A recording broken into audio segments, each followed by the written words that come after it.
አሜሪካ ውስጥ ሆናችሁ አሳይለም ላይ ያላችሁና የሲኤንኤ ላይሰንስ፣ የፍሊባቶሚ ላይሰንስ፣ የሜዲካል አሲስታንት ላይሰንስ፣ የኤልፒኤን ላይሰንስ፣ የነርሲንግ ላይሰንስ፣ የላቦራቶሪ ቴክኖሎጂስ ላይሰንስ እነዚህ ላይሰንሶች ያላችሁ የግሪን ካርድ ስፖንሰርሺፕ የሚሰጡ እነዚህ ስታፊንግ ኤጀንሲዎች ከነሱ ጋር ያለውን ኢንፎርሜሽን ሰጣችኋለሁኝ።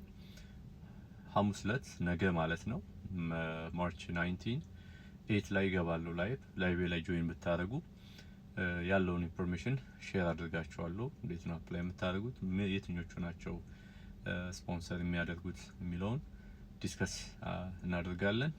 ላይቭ ካመለጣችሁ ሙሉ ቪዲዮን ዩቲዩብ ቻናሌ ላይ ታገኙታላችሁ። እንደዚሁም የዲኤምቪ ኢትዮጵያ ቴሌግራም ግሩፕ ላይ ሊንኮቹን አስቀምጥላችኋለሁ። ወዳችኋለሁ። ይመቻችሁ። ዩቲዩብ ቻናሌን ሰብስክራይብ አድርጉ። ዲኤምቪ ኢትዮጵያ በየስቴቱ ያላችሁ ደግሞ በጣም የሚጠቅማችሁ ግሩፕ ነው። ስፔሻሊ አዲስ ለመጣችሁ ይጠቅማችኋል። ብዙ የስራ የተለያዩ ኢንፎርሜሽኖች የምናገኛቸውን ለሀበሻ ኮሚኒቲ ይጠቅማል ብለን የምናስባቸውን ዛሬ ድሮፕ እናደርግበታለን። ዲኤምቪ ኢትዮጵያ ግሩፑን ጆይን አድርጉ። ዩቲዩብ ቻናሌን ሰብስክራይብ አድርጉ። መልካም ቀን።